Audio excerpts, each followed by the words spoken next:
And I find people are generally relatively unprepared with what I would consider to be fairly basic questions. How much money are you raising? The number of times where I get a spread about that big, or it depends, there is no right number. It's just the number you've chosen that you think is appropriate for the business, and that's fine. But I very often find that people haven't done their work on just thinking about the next steps, and so they start scrambling a bit. Now, raising money is difficult. You know, it's a tough fundraising environment. It is by far the worst fundraising environment, I think, in memory for most people within the industry. And so it's going to be like a war. You know, you have to run it like a campaign, which means you need leverageable processes in the way you do it too, otherwise you're going to go mad. So a good data room, technology to help you disseminate your documents smartly, focusing on the right issues. No, we don't sign NDAs, unless you've invented something that threatens Qualcomm, in which case we'll consider it. But you know, it's focusing on the right things. You know, ideas are cheap, execution's king, it's all true. The difficulty that I find, and something where I don't really like how VCs operate, is a lot of people do market research. And it's a reality. So they'll say, oh, you know, I'm interested in online real estate. Let's meet all the online real estate startups in the market. You could get angry about that. You could also say, well, it's okay. You know, I'll go in, I'll do a great pitch, and then I'll get this guy to introduce me to the former head of DMGT online real estate and help me with my business. Because, you know, we do that. If you've created a good relationship and you drop me a pointed email saying, would you happen to know anyone who does this or that, I'll probably feel compelled to come back and get something to you. Because I want to deliver value, because you're my customer, because I care about my brand, because I care about the fact that you have a good opinion of me after you've been through the process. Fast forward, partnership presentation. We don't need 4 people in the room, 2 of which say nothing, which is, again, a classic mistake. You know, 1, 2 people, show business, well packaged. I don't need your banker in the room. You manage the process. You listen. Now I'm your customer. You want my money. You listen to me as to how I would like this to be done so I can best steer my partnership through a positive decision. And again, people pay relatively little attention to that. Coming 15 minutes early to the meeting, setting up, having technology properly done so you're relaxed, not having 5 people in the room, having a pitch that you've prepared with the investor that's sponsoring you to make sure that it's fit for purpose. All these little steps make a massive difference in how you're perceived. Now, let's assume we do, you know, we're moving ahead, we're doing the investment. Again, you know, there's due diligence. Due diligence is always the same stuff. There's plenty of intelligence around the market, lawyers that will give you advice for free, and you can prepare that. You can be better prepared. People are not seamless in that field, and until you have money in the bank, you're creating a risk. I've heard stories of people being turned down on SMS 2 days from closing by a tier 1 VC because, you know, they found out something that somebody told them about what an incumbent was about to do, and the deal falls through. Timing is everything. You want to capture it quickly. I mean, believe me, we were fundraising. Our fund was done at the end of August. We were supposed to close at the end of September. You know, we didn't do a first close. My God, what a mistake. So timing's everything. Get the money when you can. You never know what's going to happen tomorrow. Money is not in the bank until it's in the bank. A legal document, a term sheet you can rip away and throw in the bin. It's never going to get you to the finish line. So be paranoid once you're in the process about managing it well.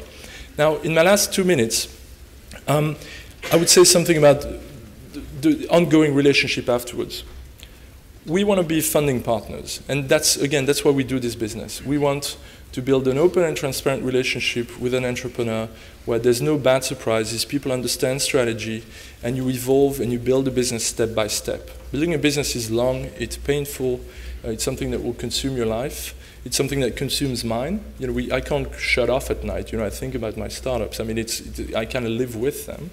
And I think the key there is that you have to think your VC is nothing more than a financing opportunity at heart. So you could do debt, you could do customer financing, you could do VC. The VC is the best tool that the market's invented to help fund startups. But it is no more, no less than an investor. You want them as smart as possible so they don't drive your strategy in the wrong way. But, you know, don't expect incredible things. They won't build your business for you.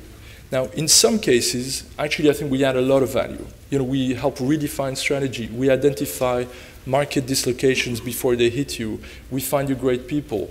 So sometimes you do feel like you're adding an immense amount of value, and sometimes you don't. And usually the better the management team, the less value you add. But there, as an entrepreneur, you want to think ahead. You want to think 3 steps ahead.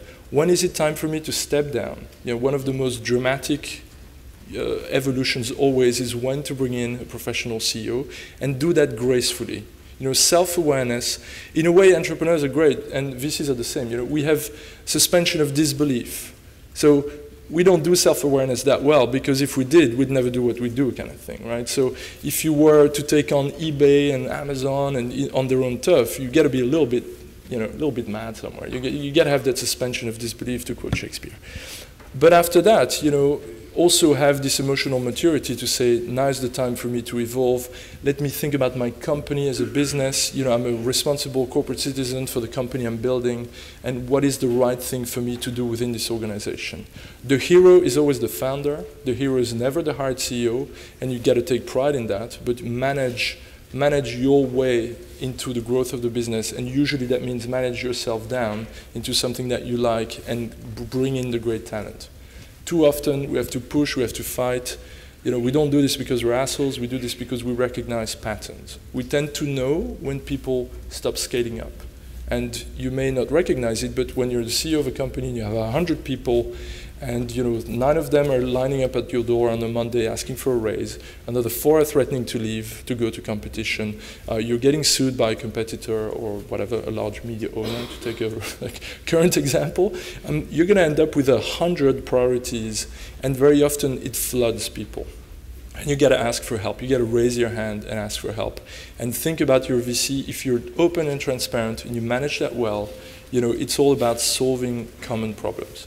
So I'm going to leave it at that. Maybe, I don't know if we've got time for a few questions. Yeah, I'm sure there's going to be a couple, if you can manage it before you grab your train, Fred. Let's have some questions then.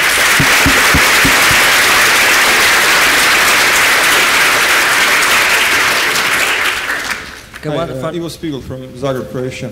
You mentioned European entrepreneurs and the mistakes they make. Do you find in general that European entrepreneurs or startups are less aggressive or less professional or less focused than American ones? Israelis win the prize, followed by Chinese and Indians, followed by West Coast Americans. I mean, it depends. These are generalizations. There are fantastic entrepreneurs in Europe, and it's a great pleasure to work with a great entrepreneur. In Europe, typically, people are less hungry, less aggressive. Yes, absolutely. And they're also not as fast. And the US has an ability to turn. A lot about startups is about momentum and grabbing opportunities. Fundraising is part of that. So absolutely. Okay, the question here. Fred, Omkar Joshi, trueandfair.com. As an investor, how comfortable or uncomfortable are you with a single-person company? Extremely uncomfortable. I mean, let's be clear. The hardest hurdle in a company is starting it.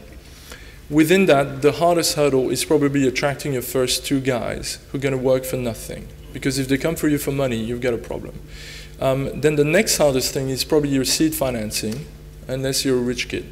But these important formative steps are a clear, for me, if you come alone, unless you've reinvented, I don't know, Google, you're almost non-fundable because you haven't attracted your core team. And nobody builds, the perception that people have of their own value to a business is always out of whack. It's human nature. If you talk to people, they'll say, the VC will say, well, I made this company and I hired the CEO and whatever. And the CEO will say, well, I made this company. It doesn't work like that. It works as a collective organism. And so on your own, you're nothing. And I mean this, I say this bluntly because I believe it. Your first step is attracting your first 2 guys. And you won't have the skills on your own either. Excellent. Fred, thank you very much for that. Thank you. Pleasure. Really appreciate